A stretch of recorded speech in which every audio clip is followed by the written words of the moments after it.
You know, when it comes to faith, belief is never just a simple on or off switch. Beyond the totally devout and those who've walked away entirely, there's this huge, often conflicted middle ground. And in the last few years, that quiet space has actually been given a name, Pimo. Today we're going to dive into what that phenomenon is all about. But before we get into any definitions or anything, I think it's really important we start with a sense of empathy. This quote right here just captures the heart of our discussion perfectly. The goal isn't to judge anyone, it's to try and understand what can be a deeply personal and, frankly, often painful human experience. So, let's get into it. What exactly is this quiet middle ground? And what does this new term that describes it actually mean? Okay, so the term we're talking about is an acronym, PMIO. It stands for physically in, mentally out. It's a pretty straightforward label for what is a very, very complex situation. This describes someone who, on the outside, is participating in their religious community. They go to services, maybe they even have a role. But on the inside, they just don't subscribe to the core beliefs anymore. So now that we've got a handle on what it is, the next big question is, why? Why does this happen? This next part is all about exploring the very human motivations behind this PMO experience. I mean, it seems like a total contradiction, doesn't it? If you don't believe, why would you stay? Well, the answers are incredibly personal, and they are far from simple. The reasons people stay are just they're powerful and they're all over the map. For so many, it's all about family. They don't want to break a spouse's heart or devastate their parents or upend their kids' lives.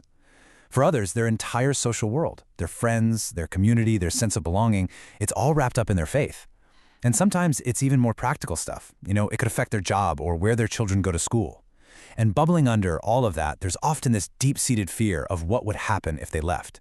And sometimes just maybe a quiet little hope that if they stick around, the belief might just come back. The stakes are just incredibly high.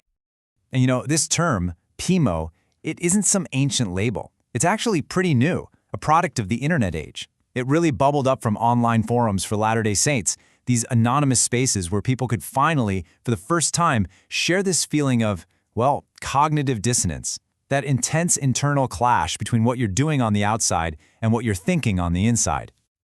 But here's a really important distinction.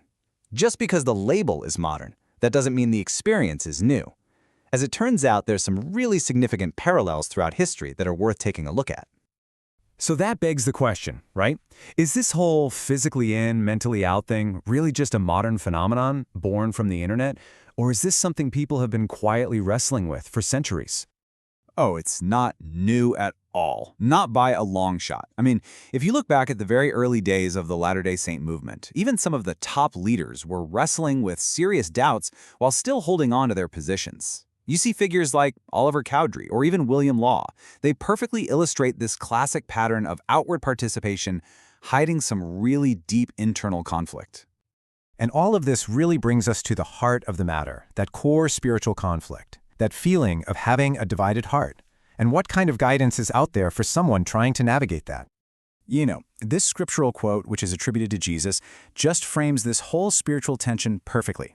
The idea of someone honoring with their lips while their heart is far from me, I mean, that's a 2,000-year-old description of the exact conflict we're talking about. It just goes to show this isn't some new sociological quirk, it's a spiritual challenge with incredibly deep roots. So let's shift gears a bit. What if someone finds themselves in this Pimo space, but they don't actually want to leave?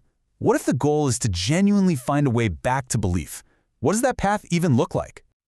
Well, for those who are looking for a way back, one suggested path is all about discipleship. It's not a magic bullet, it's a process. It starts with just being brutally honest about your doubts, both with yourself and with God. From there, the idea is to simplify everything. Get back to the absolute core of the faith. Then, you try to nourish your spirit with small, consistent habits. Prayer, study, service. The next step is to seek personal guidance with real trust. And finally, it's about acting on whatever tiny spark of light you might still have, no matter how small it seems. It's all about the process, not a quick fix. Now, of course, this kind of approach immediately brings up a huge and very valid criticism. The accusation is that if you're avoiding critical information, you're essentially brainwashing yourself or living in an echo chamber, and that's a serious concern. The faith-based response to this, however, is that setting spiritual boundaries isn't about fear, it's about wisdom. From that point of view, it's a conscious choice to focus on things that bear good spiritual fruit. Things that bring peace, joy, and purpose, instead of things that bring contention. Both sides of this argument are really getting at deep questions about intellectual freedom versus spiritual well-being. Okay, for our final section, we've got to add a crucial layer of nuance here.